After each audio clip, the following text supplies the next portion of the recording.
Hello out there, and welcome to the 111th edition of the Michael vs. Jason Horrorcast, where we love to bicker, argue, and debate all things horror, especially one movie chosen at the end of each episode by the Devil's Wheel, so make sure you stay tuned for that. As always, I am your host, Mike, and introducing second to our podcast is Jason. What's going on? What is up? It's been a while. I'm excited to finally be back here. I mean, what's going on? It's Sunday night. Let's rock and roll. First off, you felt completely lost talking right there for a second. I really did. I was trying. All right, so here's the deal. Whoa, what is up? Here's the deal. I was trying to think of something like really cool to have, like, you know. That's where you went wrong. Immediately. Go fuck yourself. I was seriously trying to think of something that, would be related to the stuff. And the only thing I could think of was, like, I scream, you scream, we all scream for yogurt. But I just didn't get to it in time. So, my bad. Let me tell you what I learned about the stuff is enough is never enough. And speaking of never enough, we can always have one more person on our podcast. So this week joining us is somebody new to the podcast. Some people call him Kirk. Some people call him Captain. We're going to call him Captain Kirk, which is also, right, the mask for Michael Myers, right? So it goes great with the horror podcast. But welcome to the show, first time, Kirk. Yeah, absolutely. Thanks for having me. And all the pressure of saying something cool just went out the door because Jason just bombed it. So I don't have to say anything at all. I'm good to go. I could have said anything right there, and I'd have had the buy-in of everybody around. So, well, shit, man. Things never changed. Yes. And thank you for having me on. 80s horror, right in my wheelhouse. So great way to start the new age horror podcast. So I'm excited. Well, all I put on is 80s horror, so you'll like that. That's because best. Mike doesn't. That's why I'm here, so I can put on found footage and anything from the 2010s. Anything that's bad, Mike usually puts on. So bad horror is good horror. All horror is good horror. But before we get any further, you might want to say horror. Don't say horror. Horror. Horror? No, I meant horror. I don't know what you guys are talking about, but Kirk, I'm sorry, completely different podcast than what you think you're on. Oh, you guys didn't explain this to me very well. I'm just saying. Why? That makes sense why you put Debbie Does Dallas on the wheel now. It makes perfect sense. That's a classic. Deep Throat. I knew that you would know that, Jason. It's a classic. I'm sure it is. I mean, you when you think about Debbie Does Dallas, you got to think back to Revenge of the Nerds when, Booger's like, we got Bush. Awesome. So, all right. Are they watching Debbie Does Dallas in that in that movie? No, they're watching the Sorority Pies. Oh, okay. Yeah, they're seeing them shower and run, which, to be honest with you, nowadays is completely... we are past that movement. That's not going to stand up too well anymore. Yeah, I guess now it's she's shaved. But anyway, let's go on. Jesus. All right. Well, listen. Before we get any further, I do want to acknowledge that. So obviously we've been gone for 3 weeks now. We're going through some changes to our podcast. First and foremost, Bill. Who's been here for 110 episodes. We love Bill. He's been awesome. He's moving on to different and greener pastures, so be on the lookout for Bill, a.k.a. Slick Willie. I think he's going to have some big stuff coming out soon, so we wish him the best of luck. As for us, for the MVJ Horrorcast, we will continue on, and we are going to think of us over the next month as under construction as things kind of like change and go by the wayside and other things come in and left and right and all this good stuff. But bear with us here. As always, we always appreciate you guys reaching out to us a bunch of different ways, which we'll announce at the end of the episode. But we will still be providing all your great horror content. Apparently, there's going to be a lot more 80s horror as... douchebag A and douchebag B just bring their stuff to the table. Listen, I like all things horror. I just have a soft spot in my heart, blinders on my eyes for 80s horror. Amen. Well, as we should. It's 80s horror, right? I mean, 80s horror is some of the best horror. If you don't have 80s horror, if you don't have 80s horror, you don't have a lot of what we have today. Well, I mean, absolutely. a lot of movies today, because well, on top of remaking everything, yes. But I mean, you take 80s horror away, you don't have a lot of the genres that we have today. You don't have a lot of like the you know, the actual like footprints that are out there today. So I mean, you gotta embrace it. I love it, but I don't live in it. You know what I mean? There's a difference. So that's what I will say. But I also live in some really bad areas of found footage horror sometimes, and I mean, I will watch a lot of bad movies to get to one good one, but I don't knock any of it. And we've talked through a lot of them. So well, we're gonna talk about one more. Kirk, you're more welcome to join in if you want, but you weren't here, Jason. This was it feels like a month ago that I watched this, thankfully, but we have one last headshot movie that we need to discuss from kind of like the 1.0 version of the MVJ Horrorcast. And Jason, you, my friend, it landed on all of us, so you had to watch this as well. And what was the movie? What was it was Shark Exorcist. Yes, and from 2014, I think, or I believe it was either 2014 or 15. I don't give a fuck. Yeah, who gives a shit? You know what? Don't watch it. This, I can tell you right now, this was probably one of the best headshots I've given out. I mean, I punished myself with it. It was awful.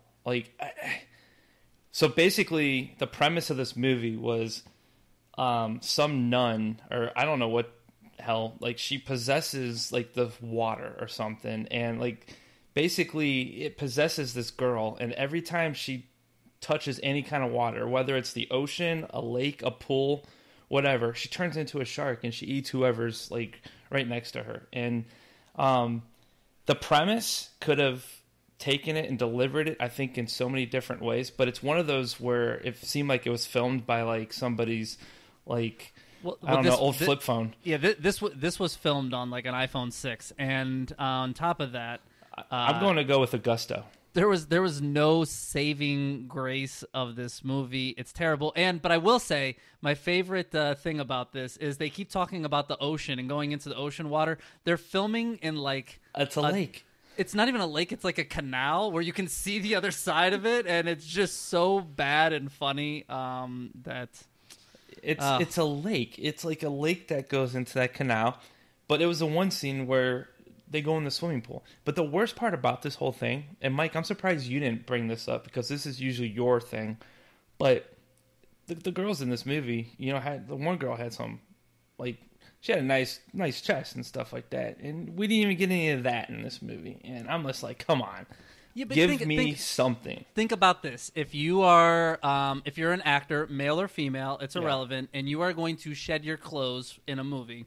Mm-hmm. They probably got to be paying you more than $50 in a rodeo cheeseburger for you to, probably bear it all.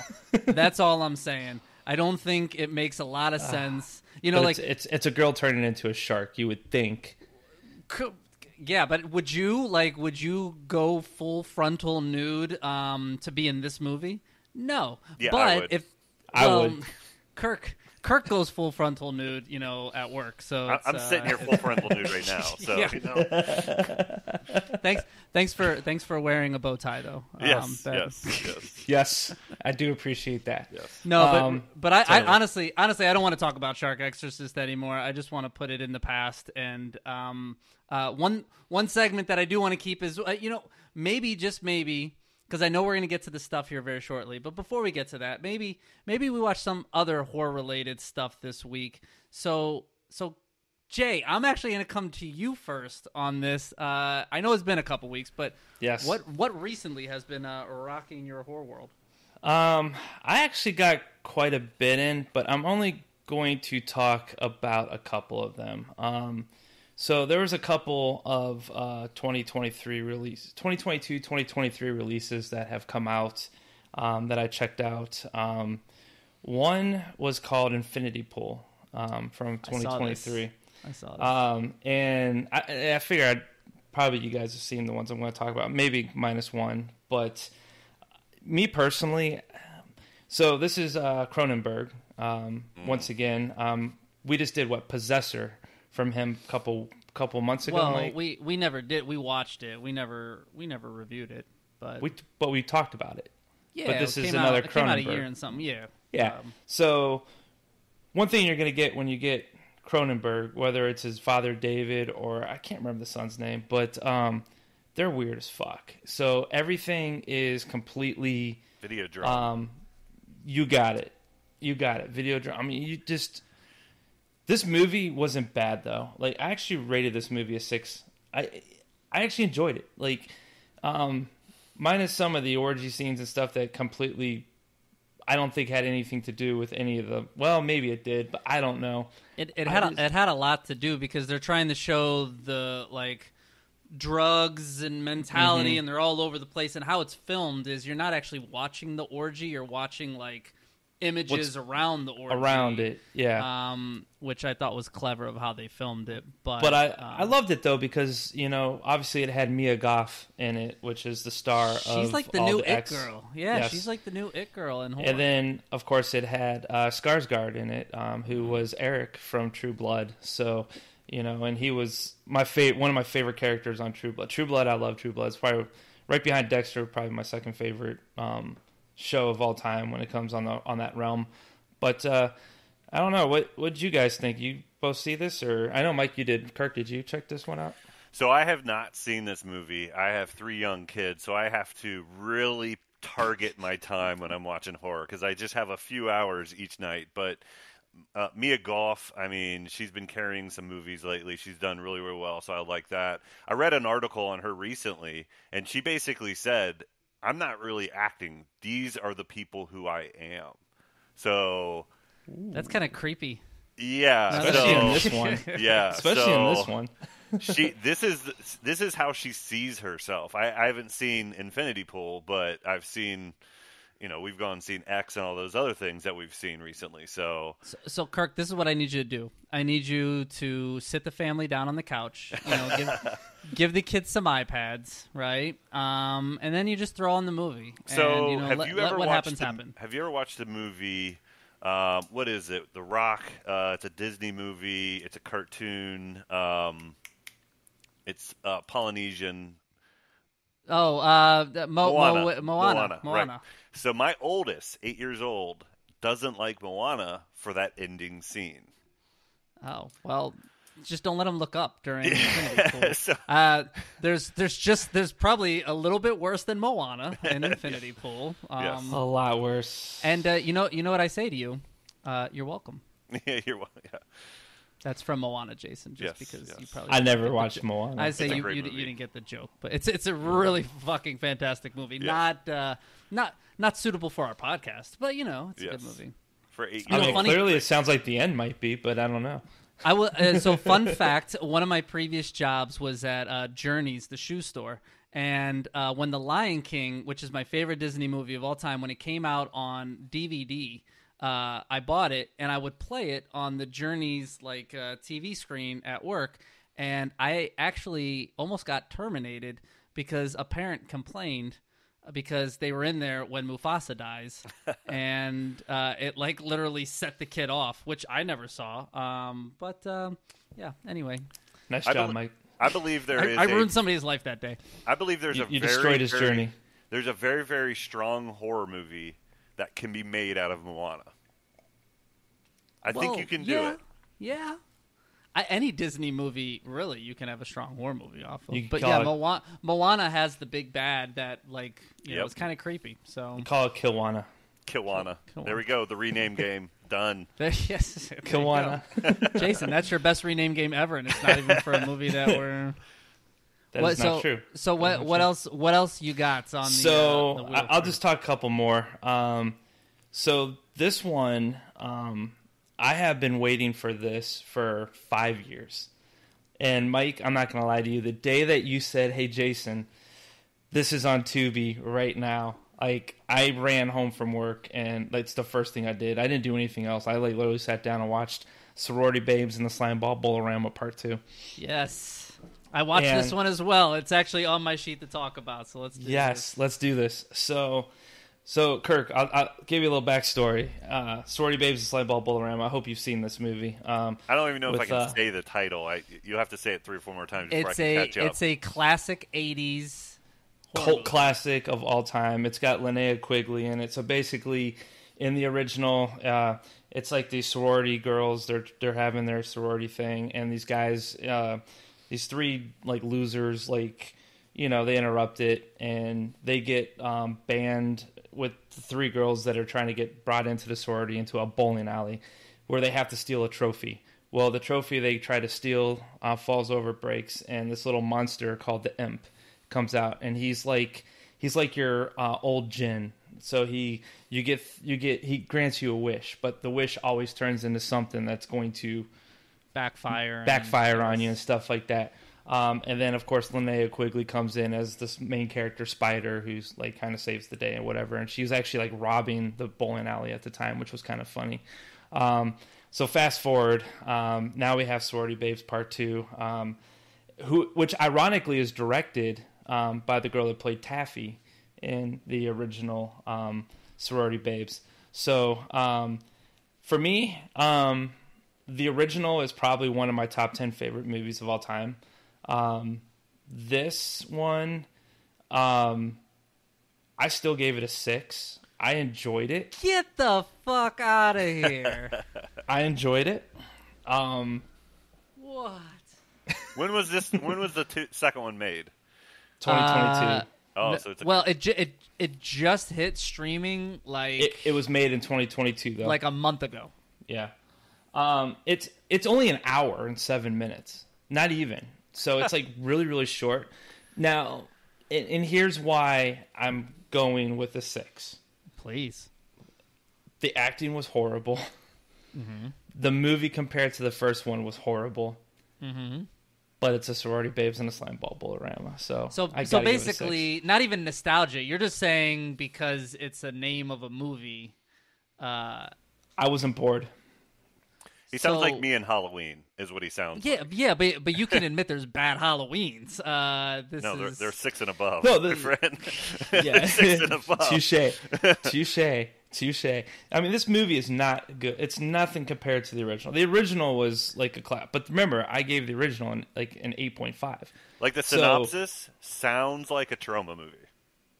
It would be honestly. It would be a perfect trauma movie. It would make more sense. I will tell you, Sorority Babes Part 2.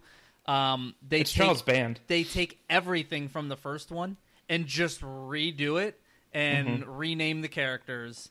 But with less of a budget. Mm-hmm. Yeah, with less of a budget, less big name characters, and less event. Like I don't know. Like it's not even a Sorority Babes. Is not even like an amazing 80s movie. It's a good one. It's a cult classic. But to redo it into this is almost disrespectful. So somebody owns the IP and wanted to capitalize on people like Jason. I guess so. Congratulations. Congratulations. It's TV, so it's free to you. I honestly would give it a 2. Oh. Yeah. It's a bad movie. I did like the fact, like I said, Brink Stevens, that's her name. Brink Stevens, who played Taffy in the original. And Brink Stevens was like one of the big, scream queens from back in the she was in a lot of and Rachel, I can't think of her last name, but the other girl, Rachel, but I loved how they brought them back, out of the trophy in this one. And that was a different imp. That was the imp's son, if you didn't catch on to that. No offense. Who gives a shit? Yes, and I do know that's his son, because that's the whole point is he wants his revenge. But right. Okay. He was as rubbery of a puppet as you I mean, it was just even. I think the imp in the original one was more realistic. Say that in 1980, whatever it was, 87, 85, 89. So in 1989, their graphics and imagery was better than it was in 2022. What is that? Yes. Tells you everything you need to know. I got one more I want to talk about, and this one, I'm not gonna lie to you, absolutely blew my fucking mind. So Friday night, my wife and I went and saw Cocaine Bear. No I can't spoilers. wait to see this. I am not giving any spoilers. I will tell you this: I went into this with I had no I didn't know what to expect. I'm just like, you know what? I just want to see it because I hear it's pretty gory and funny. And I mean, Elizabeth Banks was the director of this movie, yep. which was even crazy. I'm gonna tell you right now, I gave this a 7. This so far is probably one of the best movies I've seen this year. And my wife, Jess, went and saw it with me and absolutely loved it. I mean, the only thing that sucked about it was we went to that Paragon Theater, which really sucked ass. But other than the Paragon Theater, like Cocaine Bear, it was hysterical.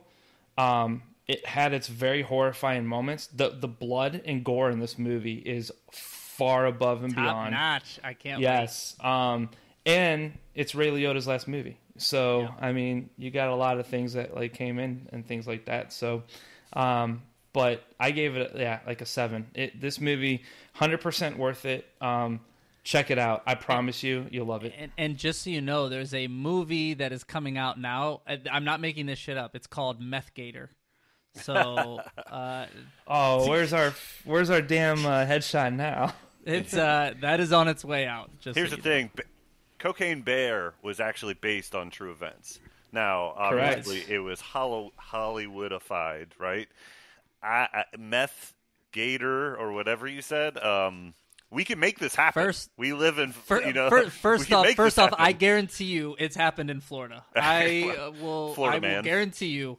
This is based on a true story out of Florida. You did hear about what just this was just in the news. Up in was it Orlando? It was Stewart. No, Daytona. Stewart or PSL? Daytona. No, the lady that was just eaten by a gator.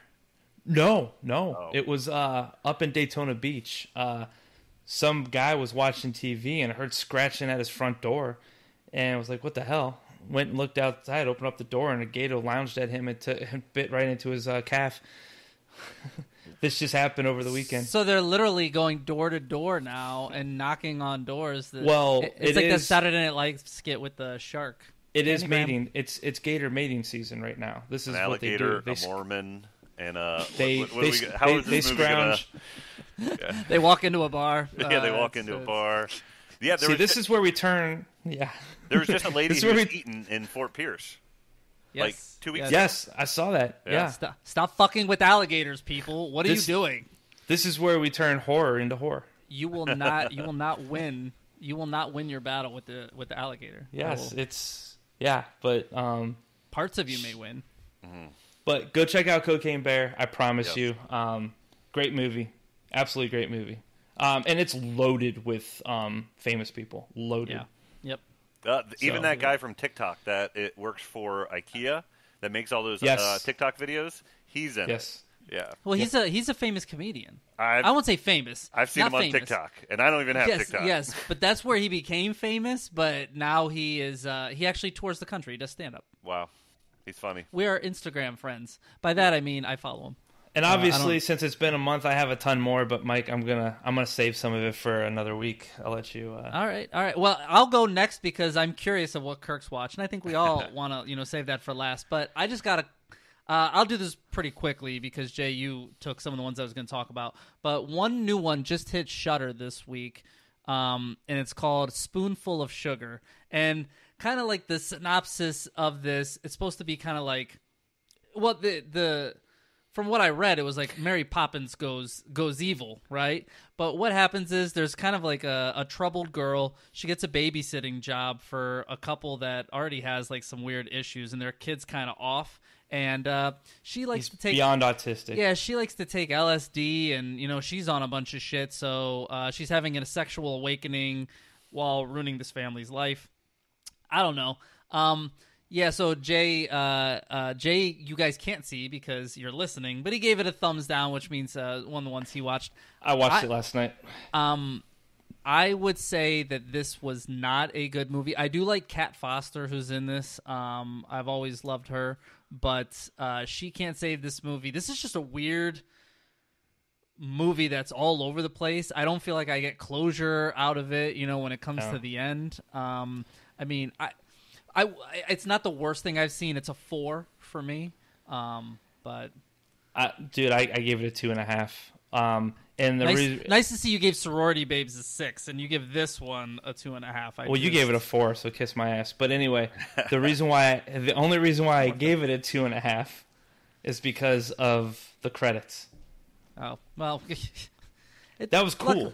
Luckily, it's only an hour and. No, wait, I didn't watch the fucking credits. What was in the credits? It was going from, because you know how, like, Kirk, are you going to watch this movie? You can ruin it. I do not care. I might still watch it because I like this. I like trash, but you can still ruin it. This is a podcast, Jay. You can't just ask Kirk if I can ruin it for you while you then ruin it for everybody listening to the fucking alert, podcast. Everybody. Well, time out. You went. Let me talk about Cocaine Bear. So, but anyway, but that's in theaters. It's a new. Yeah, but still, this just came out this week too. But no, it's at the very end, because remember how he buries her at the end, and she's in pieces or whatever. Well, through the credits, it was going like side to side, like each of the graves of each of the people, each of the babysitters that they buried. Oh, I didn't. And then as it got further and further and further, there were more bones, and then full bones, and then rotted bones. Once the music hit and the credits started going, I backed out of that bitch pretty quickly. Yeah. So, well, I was getting ready to, but I couldn't because that was the coolest part of the whole movie. Fair enough. Terrible but that's all I'll talk about this week. Because Jay, you had should have been called Spoonful of Shit is what should have been called. Actually, the name's pretty good. It's just the movie should have been better. But Kirk, anything else you watched this week? Yeah, so my window for viewing is quite a bit larger than yours because this is my first time on the podcast. So I went to just the last horror movie other than the stuff that I watched, and it's more of a higher budget movie. I know both of you've seen it. It made lots of money, so that's why I watched it. So, but it's the definition of nepotism in Hollywood, right? So Smile. I know both of you have seen Smile. Ooh, yes, right? Yes. Nepotism in Hollywood. We got a Bacon that's leading this role. And it had already made a ton of money, and I clicked it on. Obviously, I'm about a year late to this thing. Oh, man, I'm knocking around my microphone here. I'm about a year late to this thing. Such a rookie. A rookie move. But he did it with a smile on his face. Exactly. But, like, with Smile, the lead actress was so bad. And I'm sitting back. I'm like, this concept is amazing. I'm with it. Execution was terrible, and the lead, I wanted her to die so bad. You thought she was... I didn't think she was the problem with the movie. She was fine. I agree with you. I wanted her to die because I didn't like the character, but I didn't blame her. I thought it was written poorly. I blame the writing and her. I thought she was terrible. That could be fair. Yeah, I was sitting here going like, how did this, like, scratching my head? And so I looked up the credits, and I saw Bacon. And now she's in the commercial with her dad. So Smile was my last movie. I'd probably give it a 5.5. So what I think of my ratings, 1 to 10, is 5 is, okay, I watched a movie, right? So a 5.5 is I had a little bit of enjoyment. That end scene where he sees her, the death scenes, right, hooked me, right? Mm-hmm. I like those. Well, the head coming down, even though the problem is it got spoiled in a preview, which they should never do. That looked awesome, and I don't give a fuck. That's creepy. I would love to see a story on just that. Yeah, but you know what? They had to do that because that was practically the only thing they gave us in that movie. Well, so they needed bait. Smile starts strong. Like that beginning scene, you go, okay, this continues through the movie. I get 5-6 of these types of kills. She started strong too. Mm-hmm. Yeah, I was like, okay, all right, I'm following where this is going. And the head thing, I saw it in the trailer. And then when I saw it in the movie, I was like, that thing. I saw that. You know what I mean? Like it had no effect on me at that point. Obviously, because they ruined the trailer. But the second time seeing it, it looked like a rubber band. Like it didn't have that. And you knew when it was coming too. Right. It didn't have that body morphing, that 1980s It type, or The Thing type bending of the human body. It just felt like a CGI rubber band that flopped over. But when I saw it in the trailer, I was like, all right, that's going to be cool. But it didn't hold up. Mike, what did we rate it? We were under a 5, weren't we? I think I was a 4.5. I think we were both a 4.5. I think we were like 4.5 to 5. Yeah. So I think we're close. All in the same realm. The problem for me is this was very like going back to it. It's very movie theater-ish. It was Yes. like a PG-13, like, let's just get it into the masses. It's for, like, the 16 and 17-year-old, at the movie theater, and he wants to put his arm around her. Like, this will get it, going. But for an avid horror fan, it's just kind of it's like trying to sneeze and it just won't come out. You know what I mean? You're just. I think we called it a Netflix and chill. Yeah, probably. I mean, I'd buy that 4.5. I'd buy, right. It's right in that range where I'm like, it's a movie, right? I gave it a little bit because I think it started good. There's a couple different scenes. I was like, all right, and I like the concept. I'm a big concept guy and I'm a big emotion guy. So concept was there, and I think in the right hands, like an Eli Roth, like Sam Raimi, like they could have killed this role. But with Joe Blow, Kevin Bacon's buddy, right? I don't know who made this movie. I didn't even look it up. They just did a PG-13 movie to get to the masses and make money. That's what they did. Mike was right on. Right. Yeah. No, absolutely. And like, luckily for you, you didn't waste your money going to the movie theater to see this either. So like Mike and I did. And yeah. That happened. It's yeah. okay. I mean, I'll tell you right now, and Kirk, I 100% agree with you. If this would have been in the hands of like I'm even going to go with the Sam Raimi, like just with his mind alone, with what he's done with movies in the past, like the concept of this movie, I think they left so much on the table. And this goes back to a lot of conversations we've had in our past podcast on PG-13. I am so sick and tired of these great concept movies being projected on a PG-13 style film, where if you would just rate it R and let it go and see what happens. I mean, it's disgusting. But in a theater setting, you get twice as many people into a PG-13 than you do an R. So if you're already balling on a budget, if you're Doctor Strange, let's just say, or whatever, you can be rated R because people are going to come out in the masses to see. Okay. it. If it's a Halloween, you can be rated R. If it's a Friday the 13th, you can be rated R. But who cares? Not so much. Who cares? Because it only lasts in the theater for 2 weeks anyway. Who gives a fuck? It's on streaming within 2 weeks anyway. Give the fans what they want. You want to bring these movies back to the theater and have them in longevity and things like that. Give it the style that it needs, that it used to have. I mean, I give stuff longevity. I don't give it longevity, but just think of like of like Drag. Just think of like Drag Me to Hell, right? So Sam Raimi, we were talking Sam Raimi. Look at Drag Me to Hell and just make that as Smile, and you've got a home run, right? But you know what? Drag Me to Hell was PG-13 too. Well, I was on my phone as he was bringing it up, looking to see what the rating is. PG-13. But it took it so much more. But that PG-13 Drag Me to Hell took it so much more further than anything that we're getting today. PG-13, you're right. Yeah, but I think you will see, Jay, a change. And you and I mean, we talk about many times on the show, stop making horror PG-13. So I'm 100% on your side with this. I think we will start to see more R-rated movies because look at just regular shows on, whether it's like FX, not HBO shows, but like, AMC or like they're starting to, you can curse a lot more on there. You can do a lot more. Like, so I think you're going to be able to sneak more into PG-13, but I also think it's becoming more common where people are okay with R in theater and they want to see that. So, well, not just that, but I mean, look what they just did with Megan. Like, they put Megan out at PG-13, and then they bring it on a Peacock, and now they have the unrated version out, like with more scenes that they deleted to give it the PG-13. Nobody gave a shit about that PG-13 version. It wasn't a bad movie. Megan was a good movie.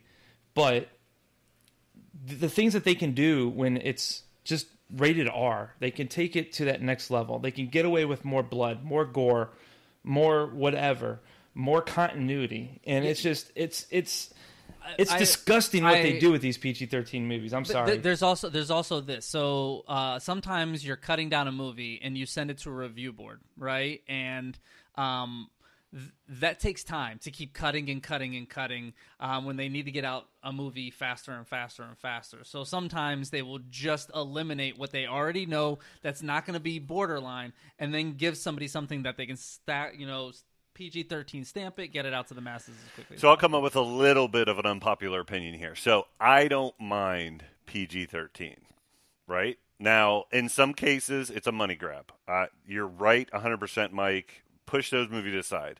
But if it's going to be PG-13, it has to have either a great concept, it has to hit the emotional feels, right? Like anger, fear, something that hits you emotionally. Yeah. Or it's got to make you feel uncomfortable, right? So going back to Drag Me to Hell, like when that old lady was dead and the maggots were crawling out of her and like you just felt that, right? Because it was so visual. Like you could I didn't even say that word right. Get me, Jason. Like you could feel visceral. You did it yourself. Yes, I told him myself. So, when you call someone out, you just can't let yourself go. But it felt uncomfortable. So you have to play in that world. So if you're PG-13, you have a little bit more work to do. If you're an R, you can just say, fuck it, let's go gore. And like, I'm going to watch it and love it. Yeah.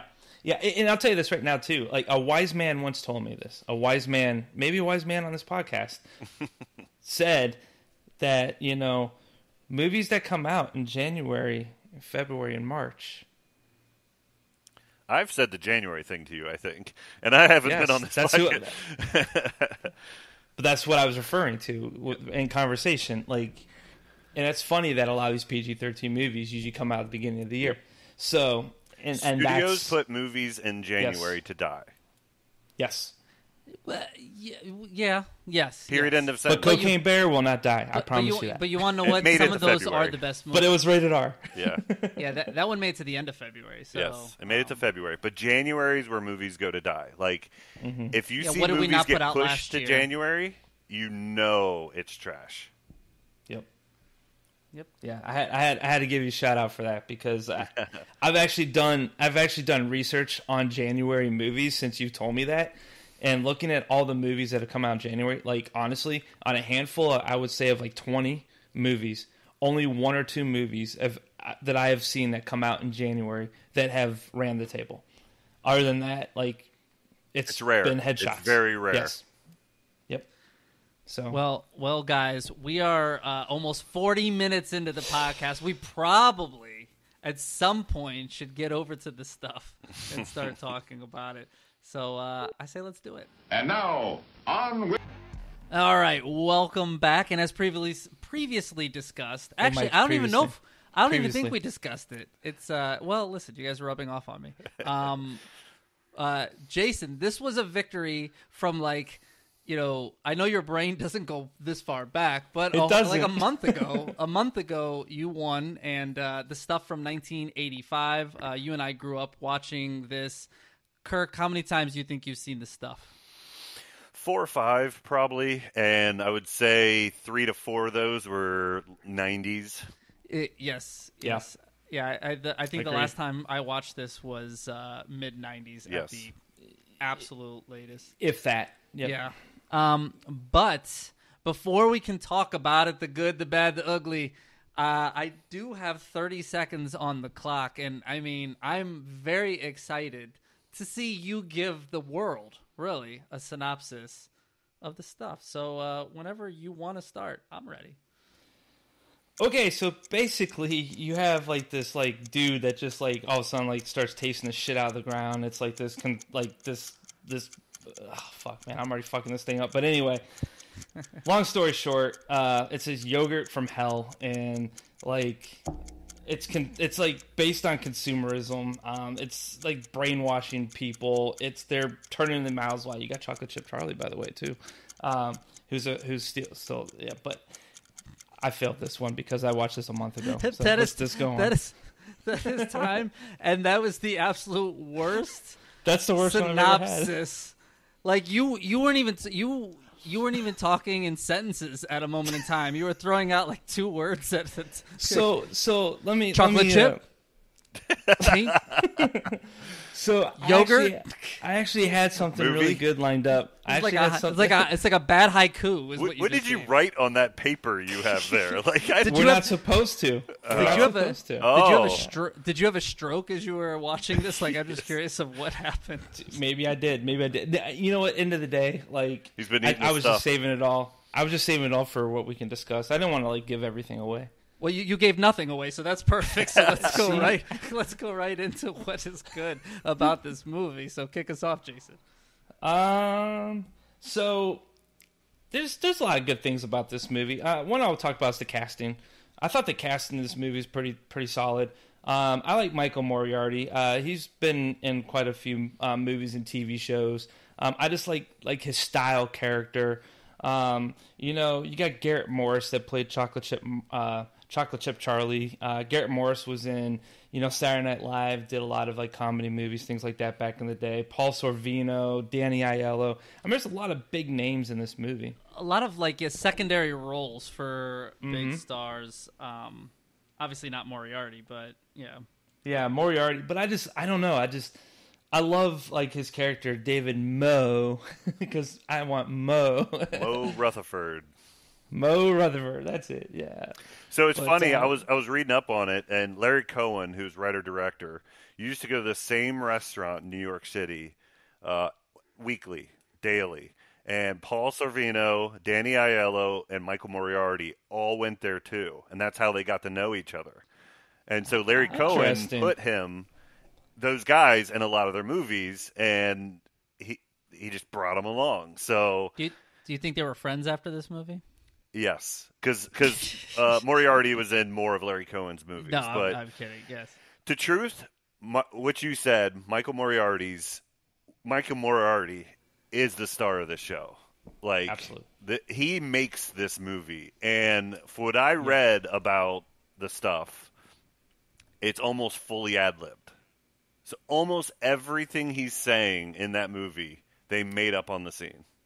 Well, that's crazy because I was going to just say that it's all his one-liners. You know what I mean? He has these constant one-liners. So to say that that's improv, that actually makes me appreciate it a lot more. Yeah. No, it is. And, let's talk about director Larry Cohen here. Larry Cohen has this mind that's just far more beyond than a lot of directors that we talk about. But one of the other big ones that he did that actually had Michael Moriarty was that Q the Winged Serpent, which I happened to watch. Yeah, I watched that. I watched that a few weeks ago because it hit Shudder. Now that one wasn't as good. That was like watching a claymation on steroids. But this movie, I think he took it and I like how it's to me it's like a satire comedy. Sure. He kind of takes it. He makes fun of consumerism, and that's all this movie is basically saying we could put anything out there, we can market anything, everyone, and people are going to buy it because we're putting it out there and telling them that it's great. And then you have those models that were probably the ugliest fucking models I've ever seen in my entire life that are doing the stuff, and all that shit. No, I'm not going to do that again, Mike, because I know you're going to ask me to. So, fun fact, I'm a fun fact guy. So those models that they filmed that scene in a fur shop, and it's a very famous fur shop there in New York City. All those models were actual models for that fur shop. So those were legitimate actual models. Those were actual furs that were sold in that shop, and the owner of that shop allowed them to film there. That's I was really hoping that you were gonna go with something like fun fact. That's actually my cousin or something after he called him ugly, and I thought that would have just been hilarious to watch him backtrack. Yeah. But no, I would have just said, Kirk, I'm sorry to hear that. All right, real though, they were 80s hot. So, Kirk, did you know what that? No, they weren't even 80s hot. They weren't even 60s hot. I did not. They're 60s smoking. I don't even think I paid attention. But I didn't pay attention much either, no. But Kirk, do you know what the fur store was called that was across the street? The first store? That they were the models for? Uh-uh. It was Beeve Fur. Beeve Fur. I'm sorry, that's such a bad joke. And I just came up with it on the spot, and I just wanted to share it. It's a dad joke. Sorry. It's cool. Yeah, it is. It's the Beeve Fur. Leave it to Beaver, huh? I will say one thing about this movie is it made me hungry throughout because I'm an avid fan of Cool Whip, and that's what it reminded me of. So, Jay, you said yogurt, and I know that's what I don't like yogurt, but I don't like yogurt either. I was hungry. It was multiple things they used. They used Haagen-Dazs where they melted. They used Cool Whip. They used shaving cream, and they also used fire retardant spray from the fire department. Yeah. Among Hopefully other when people were things. putting it in their mouth. It was And the first. I'm two. gonna throw one fact out real quick before Kirk does. This is my number one that I had written down. But so the scene that the stuff is coming out of the bed and the pillows and all that stuff, that was the exact same room that they used for Glenn's death in A Nightmare on Elm Street. You want to know what? That is so random because I had that thought in my head Johnny while I Depp was scene? watching that. Yeah. Where he's going all over Yeah, the no, ceiling, right? yeah. Because it's a rotating room. So it's not Johnny That's how Depp. It wasn't Johnny Depp. It That was Johnny Depp.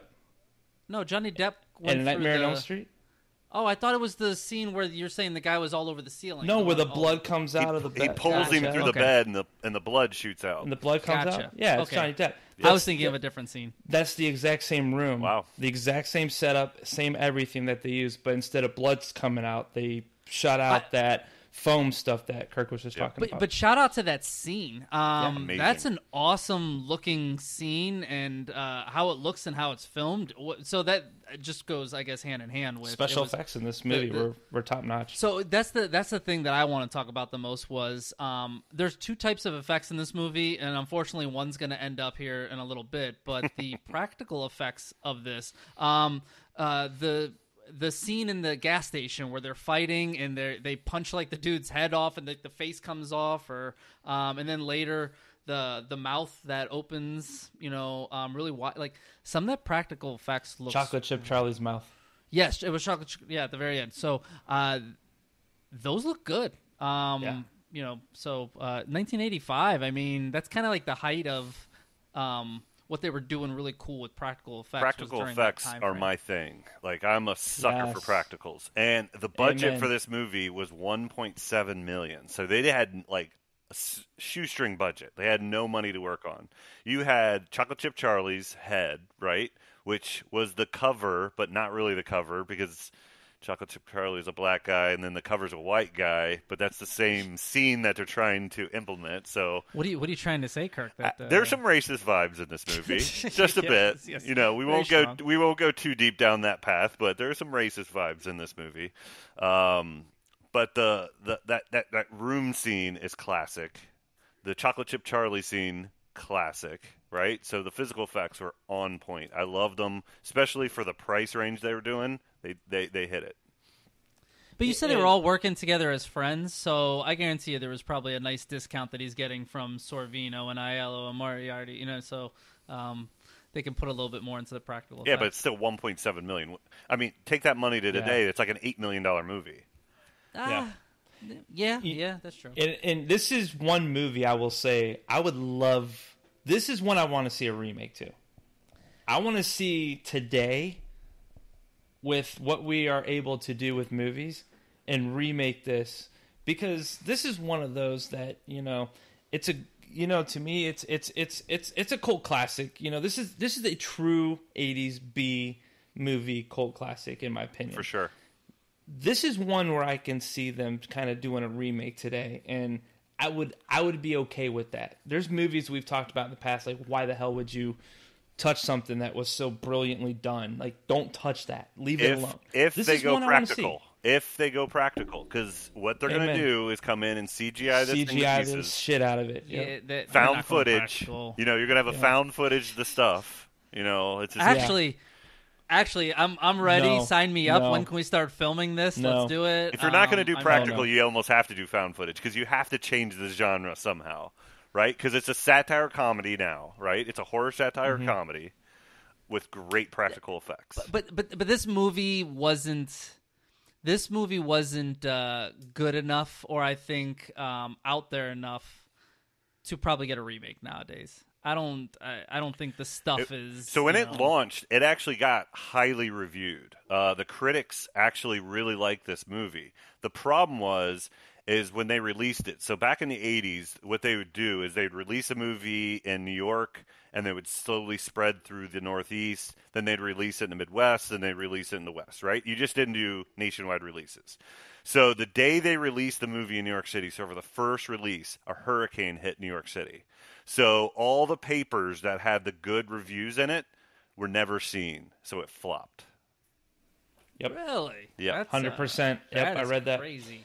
Yep. Yeah, and to think about that too, like, you kind of look at how movies today, like, after COVID, you have movies that are in the movie theater now for 2 weeks, and you have 45 movies days, that right? might, Isn't it 45 days? yeah, not even Basically 2 weeks, right? Yeah, not even. I mean, shit. There's movies that are out for a week and then they're on streaming like a week after that. But that depends on how they perform in the theater. But you think about back in the day, like what Kirk was just talking about. This hurricane comes, takes out like basically all the marketing that this movie had. Yep. And like it was more of a VHS success than it was obviously on a movie theater success because of this. Because of the cover. It's grown throughout the years because of the cover. Yep. Absolutely. And I'm gonna. It's funny too. Chocolate Chip Charlie. He was originally. Who was originally supposed to play Chocolate Chip Charlie? Arsenio Hall. Yes. Yes. You don't know what that would have been fantastic. Yes. As well. The reason probably they didn't would've pick got him a little bit Arsenio more Hall notoriety. is he wasn't as well known as Garrett Exactly. Morris. Well, that's Yeah. the height of SNL. Well, Yep. Garrett Moore, he was probably 70s, but that was still his, Yep. But his wheelhouse. yeah. Arsenio Hall. So Can you imagine him coming down like woo woo woo? Yeah, you want to know what he would have played? He would have played a great Chocolate Chip Charlie, though. But I thought Garrett Morris was just fine. He They was wouldn't have great. to do much more. They wouldn't have to do much more with his mouth. It's already So Chocolate Chip Charlie was based off of Famous Amos, right? So Famous Amos Yep. cookies. And the funny thing is, this movie came out before Famous Amos was pushed out of his company. So they made this movie. They talked about how he was pushed out and the board voted him off. A year after this movie came out, Famous Amos was pushed out of ownership of his company, the person that this was based off of. yeah. It's insane. Jeez. Yeah. Insane. Talk Watergate. about yeah. Watergate. So my goods, obviously, I'm going to keep us on track. You know what I mean? I'm going to help Mike out here. My goods, obviously, Michael Moriarty killed it. He held you through the whole movie because practical effects and Michael Moriarty carried me in this movie, right? So I can watch him all day long. I could have watched a movie with a sequel of just him, right?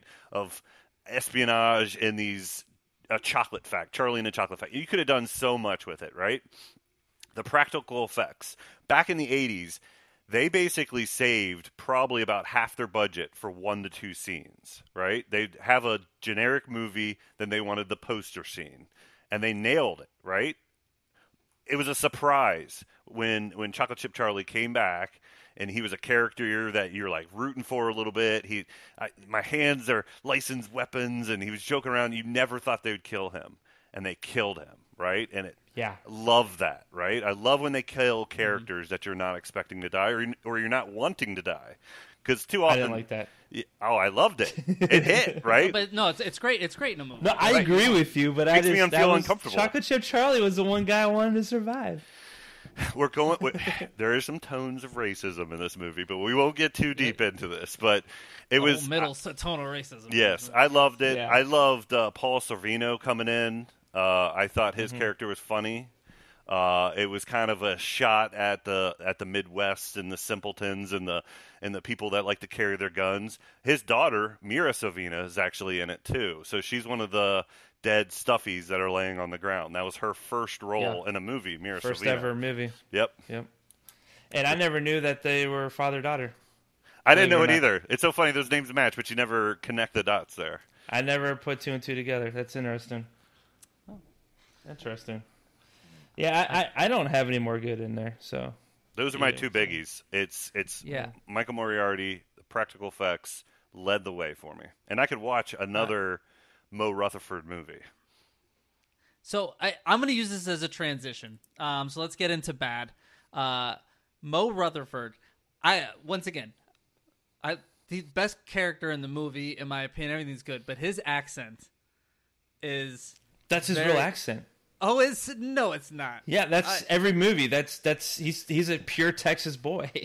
he sounds he sounds like he's trying to do an accent. So if he normally talks that He's way, like a Christopher Walken. That's just his voice. That's what it sounds like in every movie. I thought the accent was, it just felt way too cheesy for that to be who he actually. No way. I loved it. Like, it was a terrible accent.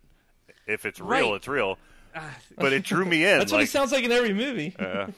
I need to go back and rewatch Q. So we'll see. Yeah. So I want to hit this bad right off the rip because this has been bothering me now for 4 weeks since we've watched this damn movie.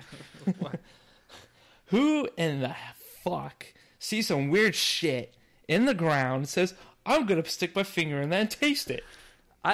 What the fuck? That was my number 2. I go, why is everybody's first instinct to put it in their mouth? Like, what are we, toddlers? Like, what's going on? I was just about to see. I've got 3 people that are sleeping right behind me here that would all stick that in their mouth. So yes, but then you hit 6 to 7 years old and you start to work your way out of it. Yes. This was a 60, 70-year-old guy who's like, ooh, that shit's moving in the ground. Let's try it out.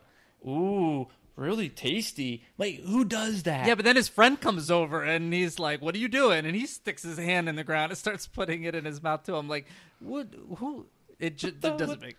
Yeah. So when we had a Darwin, that was a Darwin for me. This is true. It would have been. Yeah, that would have been a Darwin. It made me laugh because that was on there. I was like, this whole movie, I get it. You get past that front, like that beginning stage where they take it, production, here's your consumerism. We've talked about that. And then now you have it all marketed. People are buying it left and right. But clearly people are watching this shit move because I guarantee you this kid isn't the only person that has seen this shit move. Yeah, but you got to get in the middle of the night. You know, he had to come down to the refrigerator. Yeah. First off, I wanted to punch this kid in the face, and I'm sorry. He's on my bad too. Jason. His name was Jason. You have little kids. That's Brian and Scott Bloom, right? That's the Bloom brothers. Yes. And they were put Bloom brothers. Yep. Yeah, the Bloom brothers, and they were put in that movie for one reason and one reason only. And Larry Cohen's even said it. It's because of the kids and their eyes. They both had extremely blue eyes. And if you watch the movie again, you'll see them come in and focus on both of their eyes. Because they're so blue and overwhelming. I never noticed that. Yep. I want to give their blue eyes black eyes because they annoyed me. And this kid, I'm sorry. This is like, now, even though he's right, this is the most overreaction that you could possibly have. Like, he literally woke up in the middle of the night, saw something in the fridge, which wouldn't most people be like, I don't know what I just saw. You know what I mean? Like, but he is like adamant that it's evil, that when they go to the grocery store scene and he's like spilling everybody's, I mean, like this kid goes 0 to crazy in breaking out the windows of the freezer section. Yep. And it's based off no actual facts, like nothing. He thought he saw something and it just gives him the right to act that way. But he did see something. Well, he ends up being 100% right, obviously. Yes. But I mean, this kid... Yeah, go ahead. My thing there with the supermarket when he's going around breaking everything apart, and I'm sitting there watching it with my wife. My wife watched it with me, and there are 2 things in this movie that made me feel like I was either stoned out of my mind or drunk as hell, right? 2 things. One was the supermarket scene, and how many different locations are they going to put the stuff? And like they had it in the refrigerated section, and then they had it pyramided, and then they had it in the dry goods section, and I'm like, oh my god, like how many different, like where do you need to store this stuff? Does it need to be in the refrigerator? Does it need to come out of the ground? Like what do you need to do with it? Well, and the other thing you got to kind of think about too is, like, does it have, like you just said, with it being refrigerated, but then you have it in a pyramid on the outside of the refrigerator. So is this stuff like organic enough to the point where it can survive in cold and in warmth? Well, it's clearly organic. I mean, it's. But I'm just saying, like, it's just weird how they have, like, what was it, like 5 or 6 different freezers completely filled up with this stuff, but then they have like pyramids on the outside. It just made no sense. And it's not like those pyramids are empty, because when he knocked him over, that other kid kept coming out. He kept sticking his hand in it. I was like, why? Like, he's not cleaning it up. He just keeps sticking his hands in it, like up and down. I don't know. He wanted to eat it. I also want to point out Because I have just so many nitpicks. It's not even like that they did bad. It's just like nitpicks. Like when Mo and Charlie are fighting at the gas station and they don't know what's happening yet. And they start punching people's heads off and faces off. And it doesn't faze them in any way, shape, or form. Like they completely act like this is like a normal Saturday night. And, any bar fight. Any bar fight might, I might punch a guy's head literally off his body. Though anytime Michael Moriarty was with Garrett Wilson, the movie was strong. And Garrett was talking about his hands are loaded weapons. And so it was kind of a callback to the consumerism, right? Like nothing really shocked these people. So that part didn't. The other part that made me feel drunk as hell was, I don't know if it was an editing thing or if they let Mo Rutherford go a little bit too far with his ad libs, but how that I don't remember the girl's name, but how that relationship Nicole, how that relationship happened. So he goes to the photo shoot. He offers to buy her company. You don't see her for about 30 minutes. And then she's at his science lab, and they're kissing. Yeah. I was like, we just missed about 20 minutes of this movie. He did ask her out to dinner that night. He did ask her out to dinner. It's on an editing room floor somewhere. So he probably got lucky that night. They just cut that out, and fast forward 30 minutes later, now they're a couple. But even when he lies, or he says, "Hey, I've been lying to you the entire time," or whatever, she's like, "Oh, okay." That makes sense. That checks out. Me and my wife talked about that scene the rest of the movie. Like, okay, I get it. There's stuff coming out of the earth killing people. It's emptying out their soul and all that. But how do they know each other? But how are they a thing now? Or they're romantically smooching? Like, if you just had a one night stand with a lady, and Jason, I know you got plenty of experience with this. You're not doing a soft kiss with that person after you just told her your lie. Maybe it was amazing. And they were just so smitten. I guess. I don't know. I don't know. It's the little things that catch me, and I tried to let it go, and I couldn't. I want to go back to Jason for a second. The kid. Like, how many bad choices can one person make in a movie? I mean, Mike, you talked about how he went from 0 to 100 in the one scene. That's crazy. Let's talk about who the fuck just goes into a truck, into the tank. I'm just gonna open up this tank and I'm gonna go hide in here at the stuff cave or whatever the fuck that was, the stuff cave or whatever the hell it was that they were, the lake of stuff. The lake of stuff. Lake of stuff. I don't know. But so how many bad choices can make? So Jason, the kid, we'll just call him the kid because I don't like to call him Jason. The kid, you could delete out every scene he has in that movie. Does not change. He was there. Better. He was there to extend the play. You need the bratty kid at the dynamic with the family. But this is not a Godzilla movie. You always need the brat kid in the Godzilla movies. You don't need it in the stuff. Yeah, but you also want to see the brat kid get stepped on in a Godzilla movie half the time. So that needed to happen here. But you knew he was going to be the protagonist and not the antagonist. But the scene of him in the back of that truck, bad. The effects were some of the worst effects, and you could tell it was just like a green screen, really bad effect. I was like, wow, don't do that. Just no. But at the same time, too, the thing that was very the thing that was very confusing, that's the word, confusing about that scene. I thought it was going to be a much trickier word than that. I was very surprised when it was that easy of a word that you could not say. I'm sorry, back to what you were saying. Te-he. Te-hey? No, you just need to fuck yourself. So the thing that was very confusing by that was throughout this entire movie, you've got the stuff, it moves, it comes after people, obviously, and things like that. You've got a ton of this shit in this truck just on the other side. It's, I mean, in its stuffy way, eyeballing Jason. But it doesn't go after him the entire time. It has so many opportunities just to do what it does to everybody else, and it just sits there and it's just eyeballing him, and then it lets him get out of the truck when Mo Rutherford pulls him out or whatever, and It made no sense to me. There was a line. So there was a line in that scene that I guarantee they didn't flush out. So Jason, the kid, was talking to the stuff, right? As it's kind of center lodged in the middle of that truck. He says, "You're in my head now. I can hear you," or something along them lines. It's not verbatim, but I can hear you. You're in my head. So there was this telepathic conversation that they were assuming was happening at that time. But that was the only time they brought it up in the entire film. I know you want me to eat you.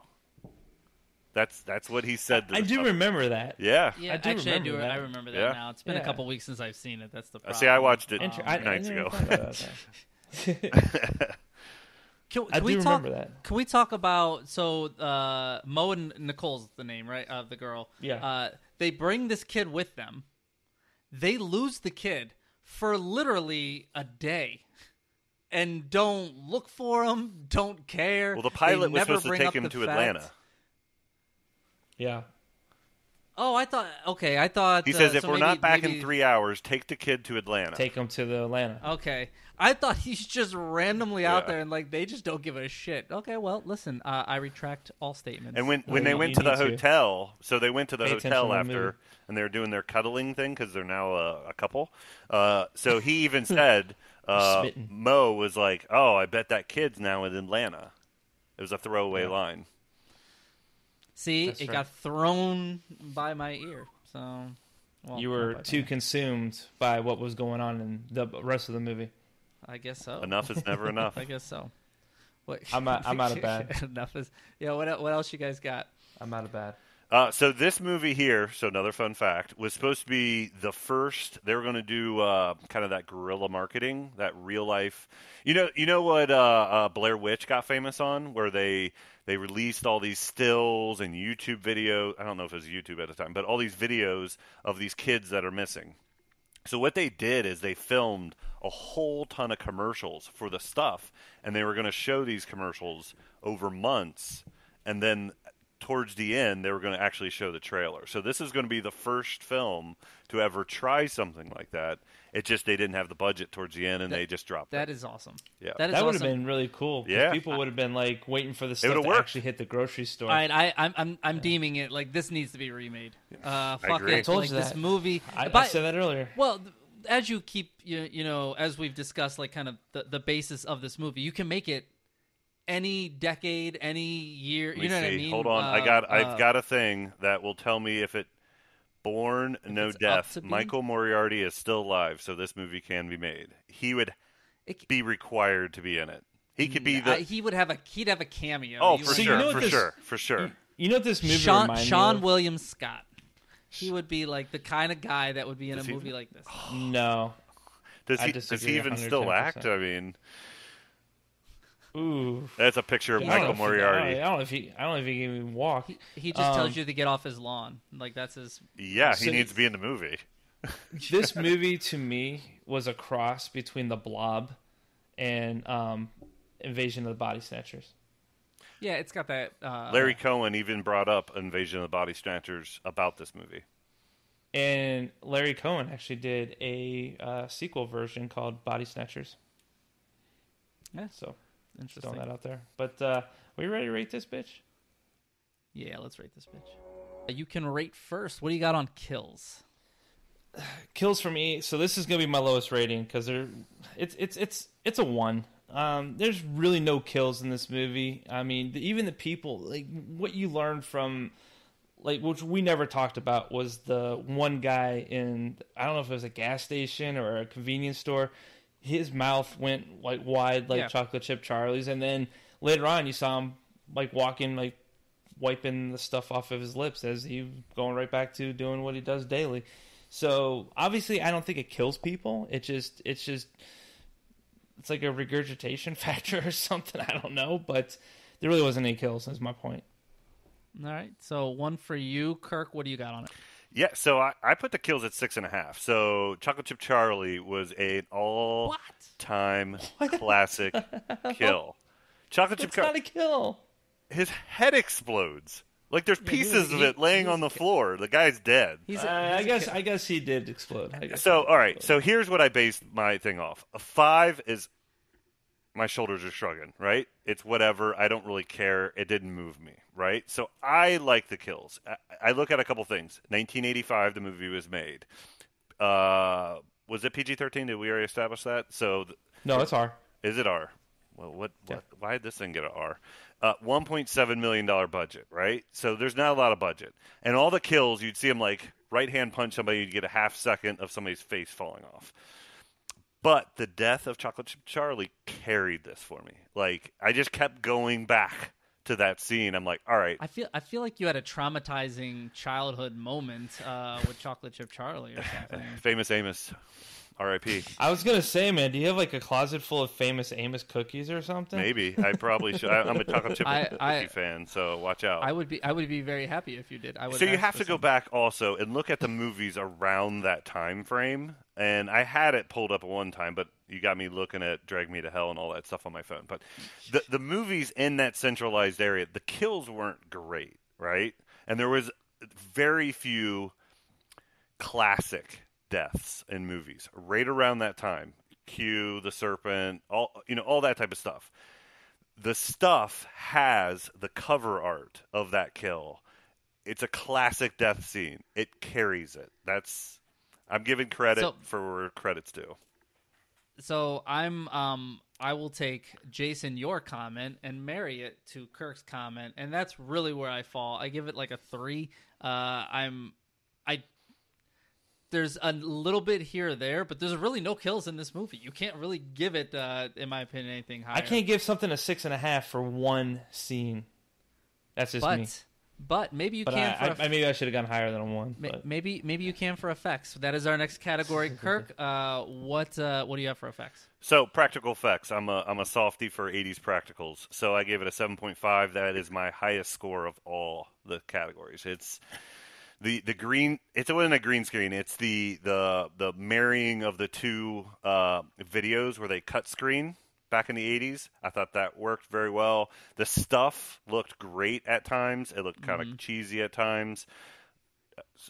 I won't bring up the kill scene again, but that is an all-time classic. The spitting room, all-time classic, right? We've used that in other things, but it works, right? It's you close your eyes before I watched this a few days ago, and I think of the stuff. Those two images come into my mind. It works, right? And practical effects, I've got a very soft spot in my heart for those. So I'm not as big of a softie. The way I look at it is this. There's the CGI. I don't know what they would be called at that point in time, but the green screen effects and your practical effects.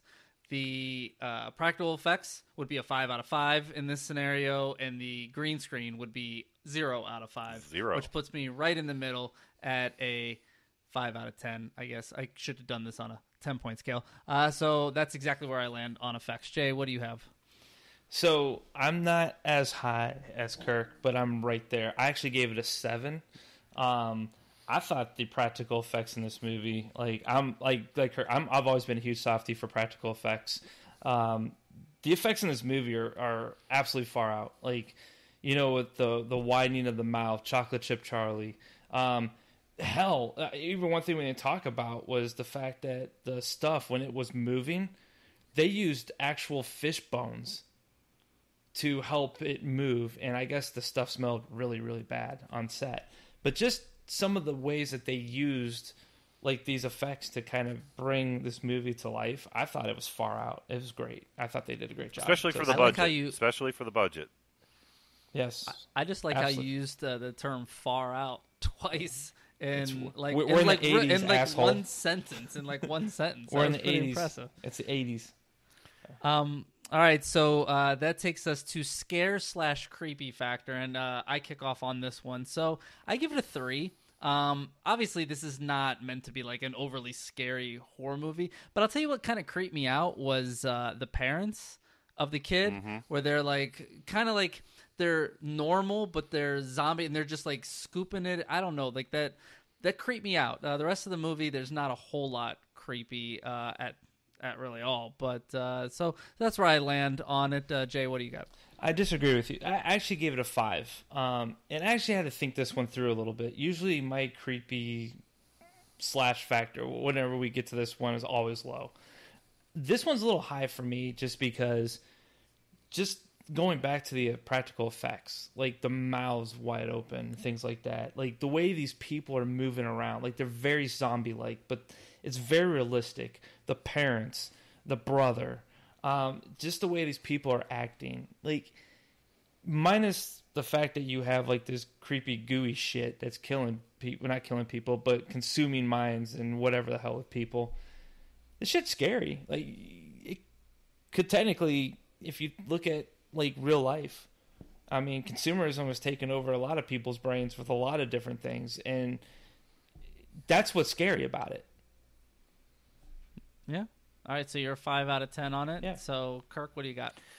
Yeah, so I went pretty close to where he's at. I'm at a 5.5. And this one, I scribbled out my score probably 10 times. Like, I really had to put some thought to it. So Larry Cohen said the stuff is basically the Earth fighting back against human beings, right? It's the Earth creating this stuff to hollow us out. It uses up what it needs inside of us, and then it moves on.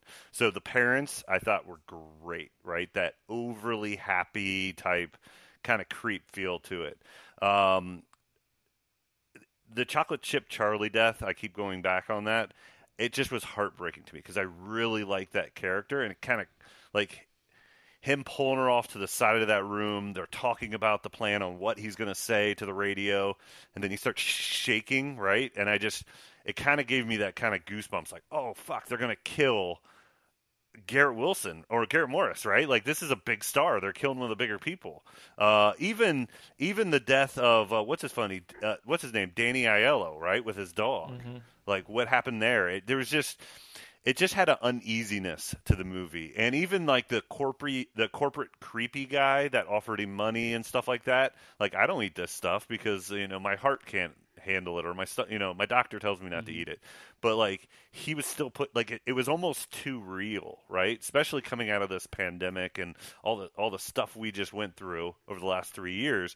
It kind of hit a little too home with a lot of people making a lot of money off COVID-19, right? So, not to bring up that type of stuff, but it was very wheelhouse, very creepy. It was above a shoulder shrug because, so I gave it a 5.5 because it wasn't a masterpiece when it comes to creepiness. There's plenty more that are better, but I very, very much enjoyed it. All right, so that takes us to story, and Jay, it's back to you to kick us off. Story for me, I gave it a 6. So it's a fun story. I think the concept is spot on. I love what Larry Cohen did with this movie. I love the direction that they went with this movie. I love the characters in this movie. The casting for this movie. This movie did a lot of right. Mike, you mentioned it earlier. You and I used to watch this movie when we were growing up. Like, this is one of the first horror movies really that we really truly ever watched. And it never gets old. Like, probably the last time before I just watched it was probably in the 90s. And it felt like I just watched it yesterday. And to me, that's a great movie. So it's a 6 for me. Awesome. Kirk, what do you got? Yeah, so I don't tie characters and story together, right? So if I did that, I'm with you.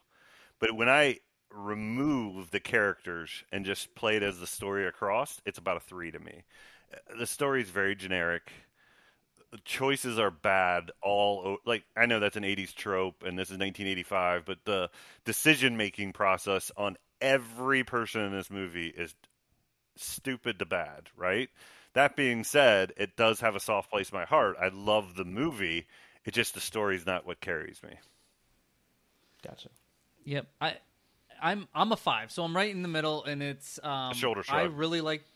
Yeah, I like the story as it alludes to people eating it and can't getting enough of it, and I like that part of the story. But then every other part of the story that is in there, based off of any of the characters, doesn't make any sense. It's just muddy, and so it puts me right in the middle, halfway through.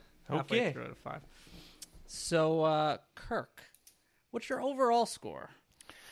Yeah, so I kind of broke this one apart in two different ways. So nostalgia in and nostalgia out, right? So I'm trying my hardest to remove nostalgia from this movie. So with nostalgia in there, it's a clear 8. Like, I really enjoy that. Oh, wow. But that's not my actual, that's with nostalgia being in there, and that's not real. Right. Removing that out, I'm about a 6.5, right? I enjoy this movie. There's things that carry me through the entirety of the movie. This is a very concept-driven movie, right? Capitalism, consumerism. There's a McDonald's in it. There's a Coca-Cola can in it. There's fur coats and ice cream and chocolate chip empires and all that stuff. So overall, I could watch it again, right? The rewatchability of this movie is high for the reasons I've already stated, but there are major issues. It's not a very well edited movie. The production value is not very good, and I think that's part of the reason, Jason, you said a remake is in order, right? Absolutely. And I agree. I think you could do it better. The things I love need to stay, and they don't need to take a modern take on this movie. And I think you could, though, right? We went through a lot of this stuff recently, and I saw somebody, I forget where I saw it. It was a YouTuber. It was something, I don't know. But it was basically they were talking about Disney, right? And they said, don't think about it, just consume more product. Don't think about it, just consume more product. And I was like, that seems like the line they had written above the door, and everybody tapped it when they went in to make this movie, right? That was their concept, right? Don't think about it, just consume more product. And it still rings true in 2023. So I like it. I think it was forward thinking. I think the practical effects was good, and Michael Moriarty crushed it. Yeah, I think if they remade this movie nowadays, it might be with like data. People consuming data, and but there's so many social angles. Media. So many angles you take. Social media. Yeah, anything media driven is would be out there. Yeah. So for me, Kirk, I'm right with you. I'm a 6, not the 6.5, but I'm a 6 on this movie. There is nostalgia in there. I think if somebody was watching this for the first time, they might be closer to a 5-ish or something. But growing up with this movie and just watching it so many times as a kid and loving it, even though you pick it apart nowadays. When I was a child, this was probably a 10 out of 10. Every time. Oh my gosh, this stuff is on. That's why my ranking down to a 6 makes if I showed it to some of my employees that were millennial driven, that are in their 20s to 30s, they're probably a 2 or a 3. Yep. They just don't see what I see in the movie. Correct. Yep. So Jay, what's your overall score? So Kirk, first podcast, and you already ruined the 666. So I am a 6 as well on this. Nostalgia in or out? Definitely a lot higher. I don't think it's an 8, maybe a 7.5. Fuck it, it'd probably be an 8. But I like how it's definitely not. It's an not 8, what but you I give said. It a 7 fuck it, and a it is half, what you said. Yeah, but that's fine. You know what? Let's knock it back up. Yeah. But no, I agree with what Mike said. Like, this is a movie that takes us back to our childhood. For sure. And, back then, this definitely was a 10 because we didn't have what we have now and what we've seen now and things like that. But this movie still, it's, like you said, Kurt, man, this holds a special place in my heart. Like, this is true 80s cult classic B-movie style. This is the real deal. And it's not boring. Like, it's one of those where you're like, what's going to happen next? Where are they going with this? How are they going to go with this? Why are they doing this? Even the typical, why the fuck is that idiot eating that shit out of the ground? But you just don't know what's going on, and it makes it fun. I think you nailed it. It's not boring. There's nothing boring about this movie. There's definite nitpicks and storylines and there's definitely things I could just crush on this movie, but I'm never bored. Right. So our score basically a 6, a 6, and a 6.5. So if we look at IMDb, rates this at a 5.9, so we are all pretty much right there. And then when we get over to Rotten Tomatoes, the critics and this might go to what you guys were saying earlier. Critics rate a 71% on this movie, which is impressive. But the fan score through Rotten Tomatoes is at a 45%. So, millennials. Maybe it's high with the critics because it's a political statement, right? It's a political movie, right? It's about consumerism and capitalism and McDonald's and Coca-Cola. Mm-hmm. Yeah. They like that crap. Yes, they do. Well, we always like to do, just real quick to round out this, like, who would you recommend this to? And I think the easy thing for me if I was looking for who I would recommend this for, would be if I wanted to take somebody that hadn't seen 80s horror. This is one of the movies that I would want to show them of how campy and crazy and just out there movies were in the 80s. That's who I'd recommend it to. I agree. I think that also too, like, your true horror fan.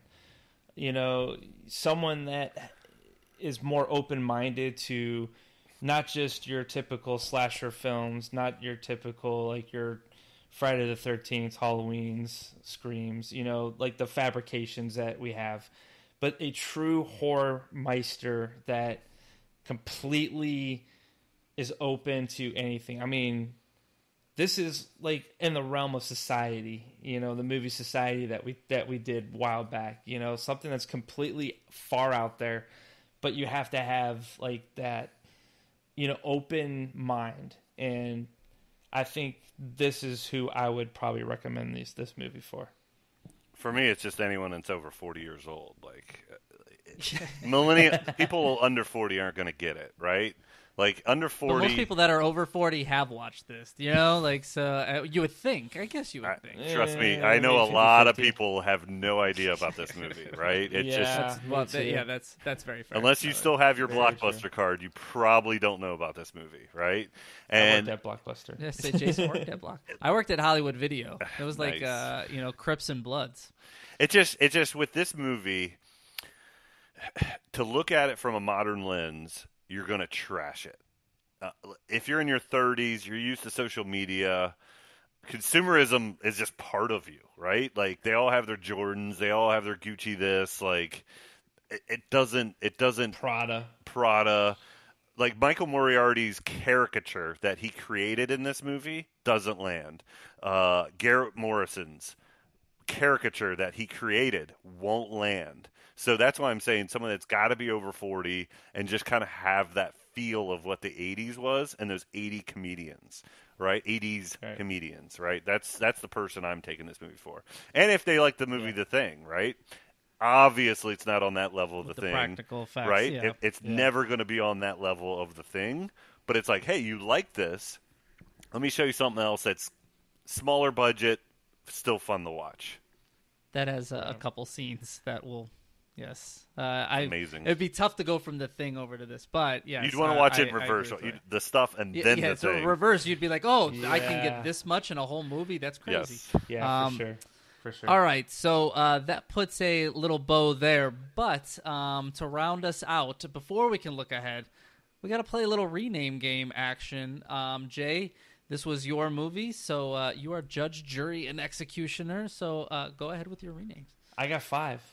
Shocker. Of course you do. Of course, Kirk, you will get used to this. He generally has 5, 6, 7, 10 renames. I think he spends less time watching the movie than he does. So let me give my opinion on this real quick. So, sports analogy, right? Football analogy, right? They say if you've got more than one quarterback, you don't have one quarterback. So if you don't have one, but I do have 5 renames. But you don't have one that you love. You don't have like the rename. I've got I have the rename. I have 2. I have 2 that I'm absolutely in love with. You have 2. Guess what you don't have? I'm gonna save this for last. One. That means you're still gonna give us. Just give us your fucking 5. But you know what the best thing is? I'm still judge, jury, executioner. So here we go. There you go. You are. So number 1 I have is From Beneath. I have Killer Yogurt. I have Cum Dump. That makes me laugh, but it's not good for it's- this movie, but it makes me laugh. That's horrifying, actually. It makes me scared. All right. I have Beyond the Frozen Food Aisle. And my favorite one is Probiotics from Hell. Okay. It's not bad. They didn't lean in the yogurt as much as that you would like to for that, but it's... What was the second one? What was the second to last one again? Beyond the Frozen Food Aisle. I think that's my favorite one you had. So, Jay, who do you want to go next? Well, since Kirk has the one, I'm going to save him for last. So, Mike, I'm going to have you go second. All right. Well, I have 3, but they're all terrible, and I just couldn't come up with anything good. And which is really bad because the movie's only called The Stuff. It should be much easier to rename. But Never Enough is one because they kept saying enough is never enough. The tagline. Less calories, more death, and then the last one is Death Whip. I like Death Whip. I don't mind it. I like I don't saying mind Death Whip. Yeah. I like saying whip as well. So. Well, I bet you that does lead the way with that one. Yes. So what's the one? So the one should have been the title, but it's Mo Stuff. That's it. No. Like you guys are. I see judgy eyes going on right here. People aren't watching, and that is the one. Mo Stuff. What are the things that lead this movie? Mo Rutherford and the Mo stuff. Rutherford. Mo Stuff. So Jay, you get to choose who's winning the rename game today. I've never given it to myself before. I'm just going to throw it out there. I am today. You can choose whoever you want. So once I started talking so I shit, just- it was never going to me. So let's just move on from that. We're just saying, don't become a politician. Yeah. I mean, everyone No, that's listening knows Mo Stuff is the answer, but go ahead and choose whichever one you want. I'm not upset because none of mine were good, so I have no dog in the fight. Mo Stuff. I still like Probiotics from Hell, but I'm going to give it a tie. I'm going to go with a tie today. It's a 3-way tie. Oh, you beat him into submission. No, it's a 3-way tie. I'm doing Probiotics from Hell. We're going to do Mo Stuff and Mike. I liked your last one with Whip. Whip. Death Whip. Death Whip. Like the So, old, right. like It's a 3-way tie. so what This is might the first, yes. so what might make me check mark the Mo Whip is the word whip. Like it's not even that it's good for the movie. It's just saying the word. It's a really fun word to say, and I mean, I'll know I've made it in life if somebody out there in the world is listening to this right now, is in a car or wherever they are, going whip. Whip. That is a fun word to say. I mean, I've said it like 100 times since you've said it. I'm gonna say it 200 more times tonight. What about All right, so Mo Whip? Mo? What? Mo Whip. Oh boy! All right. Well, with that, let's just look ahead to next week and take a ride on the Devil's Wheel.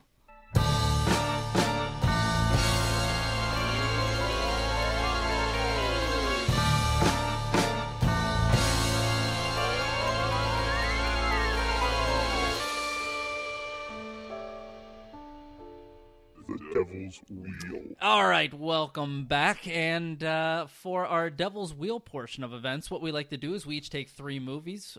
We put it on a wheel. We spin it. Whatever it lands on, that is the winner for the week and the movie that we're watching. But before we can spin the wheel, we have to know what's on the wheel. So, Jason, I'll give it to you first because you were the only one that was obligated to make a change because the stuff won. So, what do you got? Okay, so I have 2 Ride or Dies still going here. So obviously we're keeping Friday the 13th, Part 7, The New Blood from 1988, From Beyond from 1986, a little H.P. Lovecraft, and you know what? It's Leprechaun season, so why not? Let's put on Leprechaun 2 from 1994. All right. So, Kirk.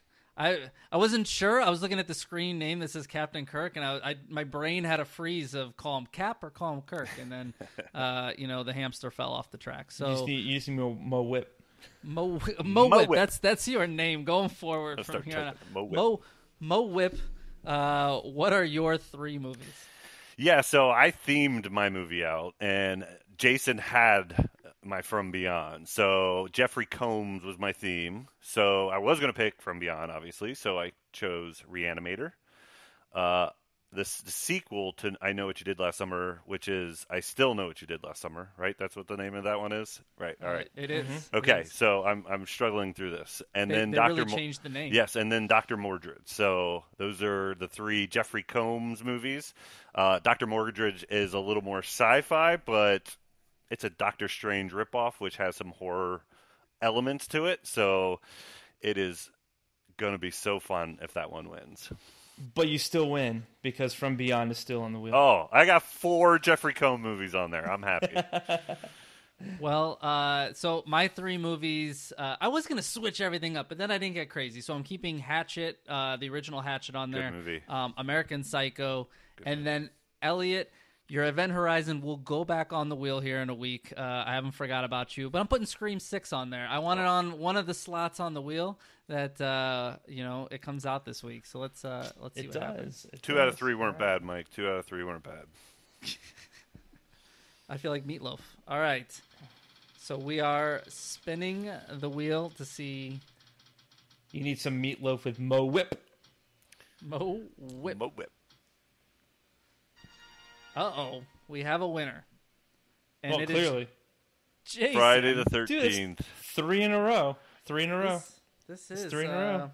It is 3 in a row for you, but we're starting all over again. So really, we'll just say one No, it's nothing 3 in here. a row.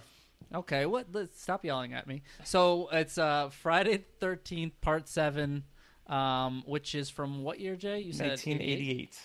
1988. So for everybody out there, 7 days are on the clock. We will reconvene, same bat time, same bat channel, to talk through Friday the 13th, Part 7. Which is Part 7 for, what's the name? The New Blood. New Blood. All It's right. a good one. I actually like this Yeah. one. So I think the last one we reviewed was Part 6, wasn't it? Yes, it was. Because we've had 2. This will be Part 3 and Part 6 were the 2 that we reviewed. okay. I'm gonna say, 3 is this a will good be our one. third Which Friday one's 13th. 6? What's the name of the That was where Jason lives. That was the best of the entire series, in my opinion. It's a good. Well, it's because it's got all the Alice Cooper and Has nothing to do with that. It's like that's the first zombie Jason movie that we had, and the deaths were great in that one. They're It all was- zombie. The characters were great, and it was Tommy. yes. The New Blood's But one we of are my going in favorites. 1988. So I could review this movie right now, but I need to rewatch it because it has been a few years. It's been about 6 months. So. I have not seen. I bet you I haven't watched this one in 7-8 years. Oh, I So- bet you. I bet Part you 7, that makes sense. Yeah. Well, maybe it does. I don't know. But this will get us hype for the rest of the year because we're going to get a Friday 13th show at some point. And I'm very excited about it. Yes. But guys, that brings us to the end of this first show. What thoughts you got? My first thoughts, thanks for having me on. My second thought is horror is looking up in the future. I'm excited about the future of horror. Blumhouse is really bringing it. There's Friday the 13th about to start back up again. So much content is coming out. I think we're about to hit another stretch. 80s was a good stretch, right?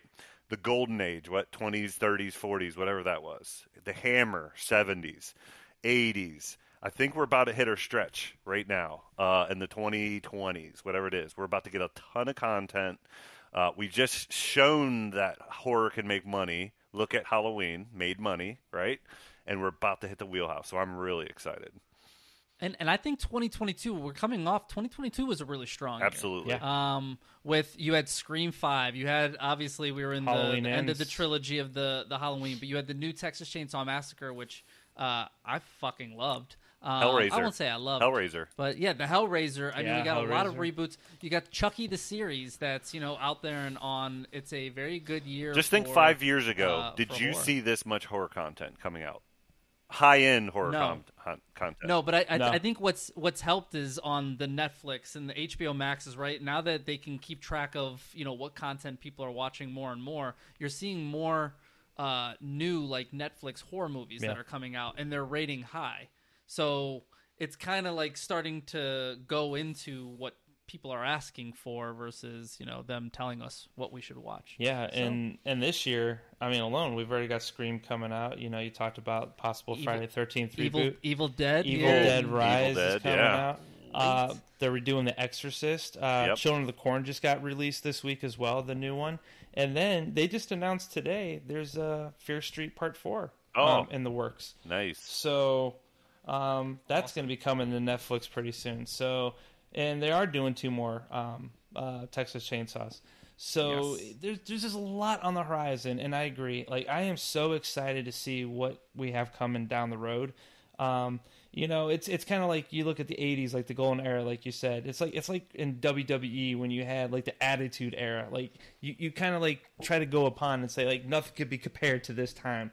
Nothing could be, in my opinion, could be compared to the 80s. What are we going to bring now? And I think this is what we're starting to see. And let's just keep it rated R. Let's give me a Season of the Witch remake, and I'll be happy. Amen. I would be 100% down when Blumhouse was talking about doing it. Now they've scrapped that; they're not going to do it whatsoever. But I would be completely down. There's a great story in there. There is absolutely. And there's a bad story in there too, but there's a really good one in there. Halloween 3 is one of the best movies of all time. It's highly debatable of what it is, but so for all of our listeners that are still out there with us, we greatly appreciate it, and we can be found in a multitude of places. We have a Twitter account or a Twitter, which is MVJ Horrorcast. We're on the Book of Faces at MVJ Horrorcast, and we are actually with Instagram.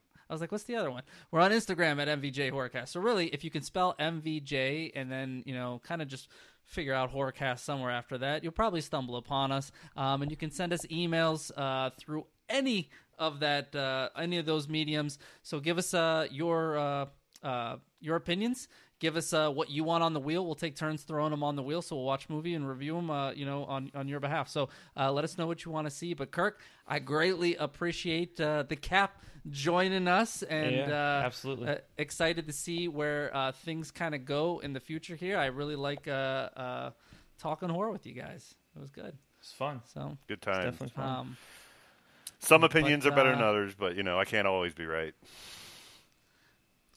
Hey, listen, I believe episode 2 is maybe when you'll get your first one. So, yeah, maybe 3. Who knows? I don't know. Yeah, let's not put too much pressure on it. You did catch Jason mispronouncing. I wanted to say mispronunciation, but that would have been bad English. You can't make fun of somebody English when you can't do it yourself. So. That would have been bad English. Yes. So, but anything else from you guys today? I'm good. I'm great. Yeah, I'm just excited. All right, guys. Well, with that, we're out.